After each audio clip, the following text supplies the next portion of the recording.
পেহীয়েকে অৱশেষত অদিতিৰ কথাবোৰ মনত পৰি অদিতিলৈ ফোন কৰিলে। নমস্কাৰ বন্ধুবান্ধৱীসকল, মই এটা নতুন ভিডিঅ'লৈ আপোনালোকক পুনৰবাৰ স্বাগতম জনাইছোঁ। ৰংচানৰ সম্প্ৰচাৰিত হৈ থকা বকুল ধাৰাবাহিকখনৰ আজিৰ খণ্ডটো চাবলৈ বহুত বেছি ইণ্টাৰেষ্টিং হ'বলৈ গৈ আছে। যদি আপোনালোকে বকুল ধাৰাবাহিকখন ভাল পায় তেনেহ'লে ভিডিঅ'টো এটা লাইক কৰি আমাৰ চেনেলটো ছাবস্ক্ৰাইব কৰি ল'ব। এনেকুৱা ধৰণৰ আপডেটবোৰ পাই থাকিবলৈ।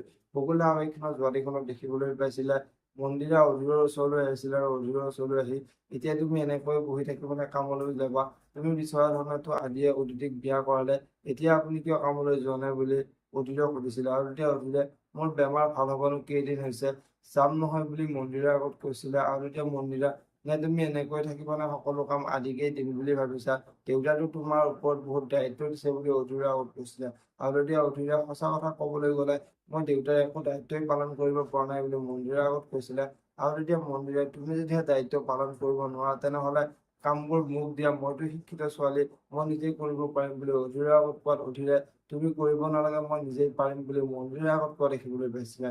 আৰু আজিখনতে দেখিবলৈ পাব মন্দিৰাই অধীৰক তুমি যে মোক কোম্পানীত কাম কৰিবলৈ নিদিওঁ বুলি ক'লা, মই তোমাক সহায় কৰি দিম বুলিয়ে ভাবিছিলো, তুমি মোক কিয় কাম কৰিবলৈ নিদিয়া? নে তুমি ভয় কৰিছা তোমালোকৰ কোম্পানী মই নিজৰ নামত আনি লওঁ বুলি? আৰু যদিহে তুমি মোক বিশ্বাস কৰা তেনেহ'লে তুমি মোক কোম্পানীৰ কামটো মোক কৰিবলৈ দিবই লাগিব বুলি অধীৰৰ আগত ক'ব। এতিয়া বাৰু অধীৰে মন্দিৰৰ কথা মানি ল'বনে? দেখিবলৈ পাব বকুল ধাৰাবাহিকখনৰ আজিৰ খণ্ডটিত। মানে আজিৰ খণ্ডটিত পেহীয়েকে অদিতিৰ কথাবোৰ মনত পৰি থাকিব আৰু পেহীয়েকে মই বাৰু অদিতিৰ লগত ভুল কাম কৰিছো নেকি, তাইক বাৰু মই ফোন নকৰি বহুত বেয়া কাম কৰিছো নেকি বুলি পেহীয়েকে চিন্তা কৰিব। আৰু পেহীয়েকে অদিতিলৈ ফোন কৰাত অদিতিৰ মনটো বহুত ভাল লাগিব আৰু অদিতিয়ে আশ্ৰমৰ কথা সুধিব।